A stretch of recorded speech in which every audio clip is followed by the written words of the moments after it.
کرتے ہیں ان کے ساتھ، جنات کی فیملیوں کے ساتھ،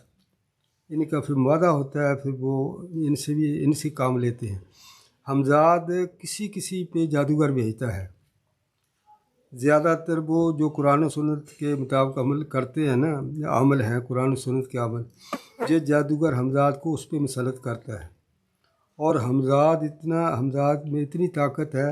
ایک جن بتا رہا تھا کہ ہم تو سادہ جن ہیں، یہ جو حمزاد ہے نا شیطان کا بچہ، اس میں 360 جنوں کی طاقت ہوتی ہے، تو حمزاد کا چلا کرنا بہت مشکل ہے۔ میں نے کہا کہ کچھ کافر، فاسق، فاجر، جا کو بندہ مسلمان بھی ہو، بہت گندا ہو اس کا کردار دنیا کے اندر،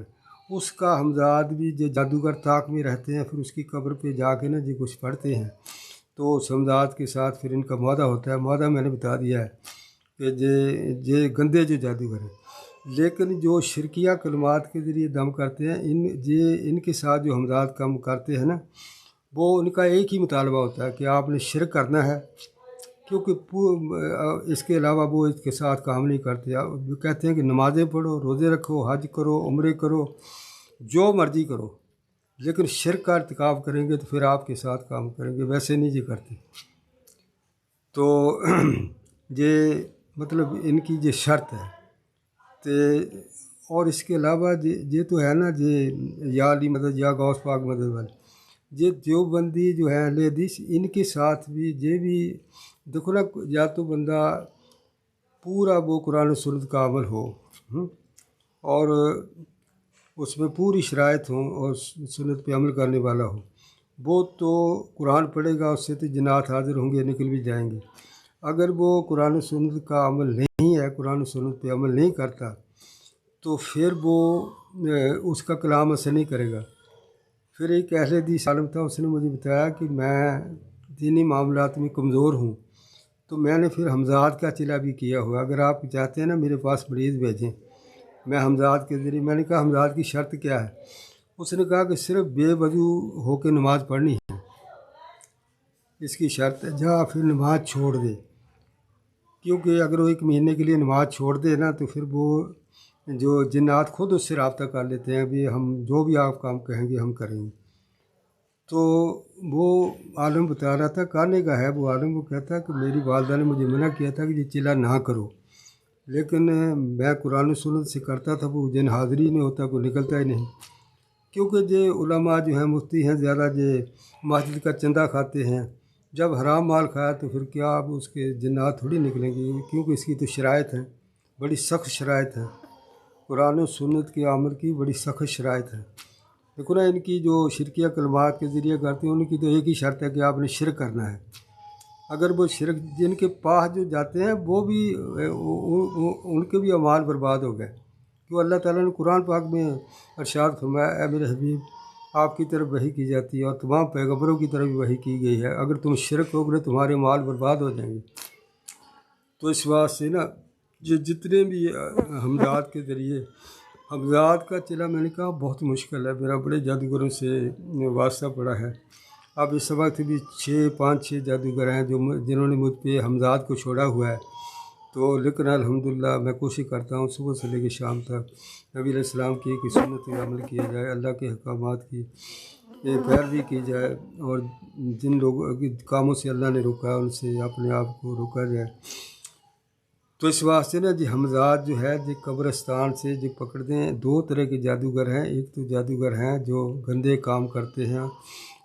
اور حمزاد کے کہنے پہ پھر وہ حمزاد اتنے 1 منٹ کے اندر کہتے ہیں نا محبوب، یہ حقیقت ہے، یہ اللہ تعالیٰ نے قرآن پاک میں فرمایا کسی کو ناحق قتل نہ کرو، کر سکتے ہیں تو کہا نا ناحق قتل نہ کرو، کیونکہ انسان کو اور جنوں کو اللہ نے ارادے اور عمل کی آزادی دی ہے،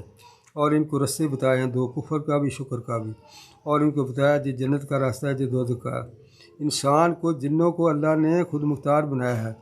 لیکن اس کی کچھ حدود ہیں کہ 10 قتل کرے گا بندہ پکڑا جائے گا، یہ نہیں کہ اللہ نے نگرانی چھوڑ دی، اختیار ضرور ہے۔ جس طرح حضرت علی رضی اللہ عنہ کے پاس ایک آدمی آیا، اس نے کہا جی کہ تقدیر کے معاملے میں، اختیار کے معاملے میں، آپ نے فرمایا کہ 1 ٹانگ اٹھاؤ، اس نے کہا، پھر آپ نے فرمایا دوسری اٹھاؤ، انہوں نے کہا دوسری نہیں اٹھا، فرمایا کہ اتنا ہی اختیار ہے کہ 1 پاؤں تم اٹھا سکتے ہو۔ تو اس طرح یہ جتنے بھی ہیں یہ شرکیہ کلمات کے ذریعے، ایک منو بھائی ہے انڈیا کا، وہ تو خیر پتہ نہیں شنی دام پکارتے ہیں، پھر یہ نیٹ پہ دیکھ لیں سائی پادری جو ہیں تو وہ بھی جنات کو 1 منٹ میں حاضر کر لیتے ہیں، جنات نکل بھی جاتے ہیں تاکہ لوگوں کا ایمان خراب ہو۔ ہمارے پاکستان میں بھی جو شرکیہ کلمات کے ذریعے کرتے ہیں دام، جن فوراً حاضر ہو جاتے ہیں۔ ہمارے محلے میں ایک ہے ادھر جادوگر، اس کے پاس نا ایک اہل حدیث لے گیا کہ بچی کو جو بالکل 4 پائی کے ساتھ لگی ہوئی تھی، تو اس کو لے گیا تو 8-9 سال سے بیمار تھی وہ، تو جب اس کے پاس لے کے گیا اس نے کہا کہ بیٹی اٹھ کے کھڑی ہو جا، وہ فوراً جن نے اس کو چھوڑ دیا، وہ لڑکی کھڑی ہو گئی، اس نے کہا اس کو لے جاؤ، اس کو دم بھی علاج بھی ہو گیا، لیکن اس کا ایمان تو خراب ہو گیا نا اس بندے کا جو لے کے گیا ہے، کیونکہ جنات کو جب بھی آپ کسی مریض کو لے کے جائیں نا، کسی شرکیہ عقیدہ رکھنے والے کو، جنات فوراً حاضر ہوں گے اور نکل جائیں گے،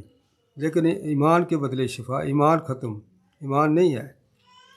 فائدہ تو ضرور پہنچے گا۔ جتنا بھی نیٹ ورک اس وقت کام کر رہا ہے پوری دنیا میں، جنات کے ذریعے لوگ کر رہے ہیں، کیونکہ یہ قرآن سنت کے عمل کے لیے 2 شرائط ہیں، وہ ہے سچ بولنا اور اس کے حلال کھانا، تو یہ کون کرے گا؟ تو اس واسطے نا ان لوگوں کے پاس جانا ایمان خراب کرنے کی مطلب ہے، یہ نہیں کہ جو ان کے پاس حاضریاں ہو رہی ہیں یہ کوئی جعلی حاضریاں نہیں ہیں، فیک نہیں ہیں، یہ حقیقی حاضریاں ہیں، جن حاضر ہوتے ہیں، باقاعدہ بولتے ہیں، نعرے لگاتے ہیں، یا علی مدد کے، سارا کچھ کرتے ہیں، لیکن یہ کوئی طریقہ نہیں۔ میں آپ کو جادوگر کی نشانی بتا دوں، یہ جتنے بھی لوگ ہیں نا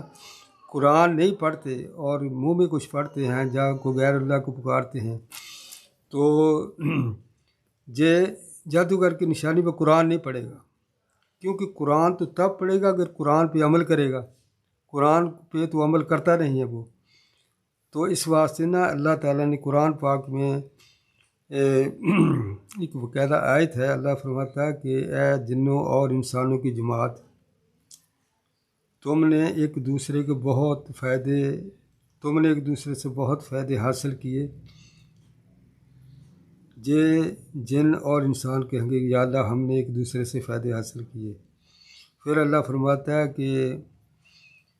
آپ کا ٹھکانہ جہنم ہے، اس میں ہمیشہ رہو گے، لیکن آخری الفاظ جو ہیں نا اس آیت کریمہ کے، تو اللہ ماشاء اللہ کے ہیں کہ اللہ جسے بچانا چاہے۔ تو اس کے متعلق میں نے ایک مفتی صاحب سے پوچھا تھا کہ آپ اس کے متعلق کیا کہتے ہیں، کہتے ہیں جو جنات سے نا جائز خدمت لیتے ہیں، تو